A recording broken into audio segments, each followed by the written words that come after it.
We are almost at the business end of WBBL09, and a lot of streaks came to an end this week. Hobart Hurricanes ended their 5-match winless run, whereas Sydney Thunder's 5-match winning streak came to an end, and Melbourne Renegades finally won a match to get their second win of the season after the 8-match losing streak. Two teams are no longer in contention for the knockouts. We'll discuss that and much more in this episode of The Outside View, powered by Mutual Fund सही है। Mutual fund इस match की तरह है, कभी run rate ऊपर कभी थोड़ा सा नीचे। शानदार शॉट सीधे वर्मा जी के गैलरी। म्यूचुअल फंड्स की पिच पर जितना टाइम टिका रहेगा, फायदा होने के चांसेस उतने बढ़ेंगे। सही है। म्यूचुअल फंड्स में पेशेंस रखना सही। म्यूचुअल फंड निवेश बाजार जोखिमों के अधीन है। योजना से जुड़े सभी दस्तावेजों को ध्यान से पढ़ें।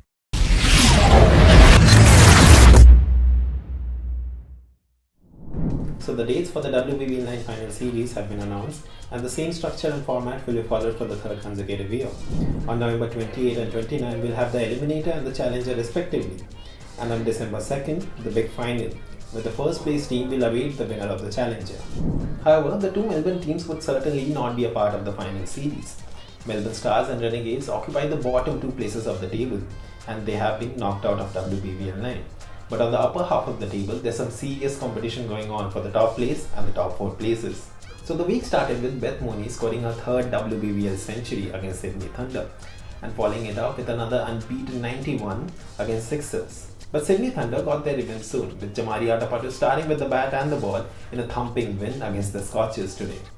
We also saw the Melbourne Derby this week. The Stars got the better of the Renegades thanks to Annabelle Sutherland's all-round show. But in their second game of this week, Stars were thumped by Hobart Hurricanes courtesy of Nicola Carey and Liz Lee's outstanding performances. And after losing 8 matches in a row, Hayley Matthews and Melbourne Renegades pulled off an upset in a large ball thriller against Brisbane Heat. Earlier in the week, Hurricanes fell to Brisbane Heat, with Georgia Redwen with the bat and Jess Jonason's 4-4 starting for them. With that 4-4, Jess Jonason has become the first bowler to notch a 150 wickets in the history of WBBL. Adelaide Strikers remain in contention for the top spot as Laura Wolfhardt's composed knock took them over the line against Sydney Thunder. The Thunder, who came into this week with a 5-match unbeaten streak, seem to have lost their way as they lost 2 matches back-to-back against Perth Scorchers and the Adelaide Strikers. But at the end of this week today, they seem to have regained control with a thumping win over the Scorchers. Now talking about the other Sydney team, the Sixers pulled off a thrilling win against the Hurricanes, with Matilda Carmichael helping them get over the line of the final delivery. But similar to how the season has been for the Sixers, this week was too up and down, with Beth Mooney and Scorchers proving too hot to handle for them. Now moving on to the star performers of this week. Beth Mooney is undoubtedly the star performer of this week. With her third WBBL century, she became the only player to score 400 or more runs in every single WBBL season. Talk about consistency. An unbeaten ton at the start of the week against the Thunder, followed up with an unbeaten 91 of just 57 balls against the Sixers. And in the reverse fixture against the Thunder, she looked set for another big total before being trapped for LBW against Lauren Smith.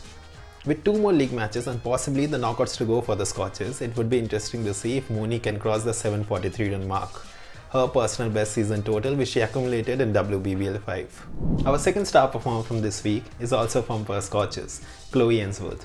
The 18-year-old has been the pick of the bowlers, and just like the past week, this week too she has been very economical while picking up wickets. 2 wickets for just 8 runs against the Thunder and another 2 wickets for just 12 runs against the Sixers. But however, today against the Thunder she wasn't very effective. The teenager has led the Scorchers bowling attack along with Amy Edgar and has picked up 14 wickets on the way. Talking about wickets, let's have a look at the bowling charts. Sophie Day is the only one to have picked up 20 wickets this season. Amy Edgar, Lauren Cheadle and Annabelle Sutherland have 19 each. Owing to these performances in WBBL09, Lauren Cheadle has earned an call-up to the Australian side after nearly 5 years, as she would be travelling to India for the test match. And in the batting department, Perth Scorchers dominate yet again. Beth Mooney leads the way with Sophie Devine at third, but Jamari Atapatu occupies the second spot, who is our third star performer of this week. She has been one of the standout overseas performers of WBBL09, but this week she joined the party with her all-round show, scoring 130 runs and picking up 4 wickets, including an unbeaten 77 and picking up 2 wickets against the table topper Perth Scorchers, taking away the PO Team award. She has been one of the most vital cogs for Sydney Thunder, keeping them in contention for the top spot of the table. Hayley Matthews is our final star performer of this week. With the team knocked out after 8 consecutive losses, it was not the most perfect outing for Renegades and their skipper. But this week, we did see a few glimpses of the Hayley Matthews we saw in the T20Is against Australia last month. She scored 32 odd runs at a good strike rate in the Melbourne Derby, but the real performance came against the high-flying Heat yesterday, scoring 46 runs of just 28 balls and then just giving away 29 runs in the 4 overs.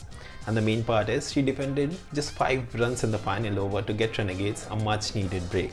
Now coming to Hayley's teammate and the only Indian in WBBL09, Harmanpreet Kaur. The top scorer of Melbourne Renegades couldn't rake up many runs this week, but she was amongst the wickets again, picking up a wicket each against the Stars and Heat. Earlier this week, Harmanpreet Kaur did mention how Melbourne Renegades would like to win the remaining 4 matches, and they have kicked off on the right note. The WBBL9 might not have been the most ideal campaign for the Indian skipper, but Harmanpreet Kaur is raring to go in the home tests against England and Australia. So that's it from this episode. Tell us in the comments who do you think will make the top 4 of WBBL9 and step into the final series. This is Nitin Singh signing out from this episode of The Outside View, powered by Mutual Fund. सही है।